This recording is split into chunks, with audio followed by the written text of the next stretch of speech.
Roshan sir, तुम्हाला जर सगळे ओळखतातच, तर आता तुमचं कसं चालू आहे? एकदम व्यवस्थित. ओके. तर ह्यांच्याकडं व्यापारी म्हणून कसं बघतात आणि कसं बघायला पाहिजे? एक व्यापारी म्हणून जर असं त्यांचं सांगायला गेलं तर भरपूर काय आहे. आम्ही जवळजवळ त्यांच्याकडे 2 महिने काढलेले आहेत. तेवढ्या म्हशी आम्ही त्यांच्याकडून खरेदी केल्या होत्या. त्याच्यामुळे त्यांच्याबद्दल जेवढं बोलेल तेवढं कमीच आहे. मी शेतकऱ्यांना फक्त एवढंच सांगेल की व्यापारी निवडताना एक असा व्यापारी निवडा की जो त्याच्याकडे तुम्हाला परत जाता येईल. बरोबर. जर तुम्ही एकदाच गेले आणि जर त्यांच्याकडून तुमची फसवणूक झाली तर तुम्ही परत त्या धंद्यात जाऊ शकत नाही. त्यामुळे व्यापारी निवडताना असे महावीर नाईंसारखेच व्यापारी निवडा की ज्याकडे तुम्ही परत जाल आणि चांगल्या म्हशी खरेदी करून तुमचं नुकसान होणार नाही याची दक्षता. बरोबर. पण आता बरेच तुम्ही सगळ्यात महत्त्वाचा प्रश्न की ह्यामुळंच एखादी म्हैस ही झाली तर लगेच शेतकऱ्यांना वाटते की हा व्यवसाय तोट्यात जातोय, म्हणजे हा परवडत.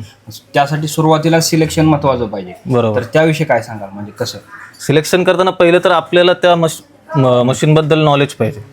दुसरी गोष्ट, ज्यावेळेस आपण म्हैस बघायला जातो तर ती म्हैस बघता असताना आपल्याला कळली पाहिजे की ही म्हैस ह्याच्यामध्ये काय फॉल्ट आहे किंवा ही दूध देईल का नाही हे आपल्याला कळलं पाहिजे. आणि त्यासोबत महावीर नेते असतातच, त्यांचं मार्गदर्शन भेटतं.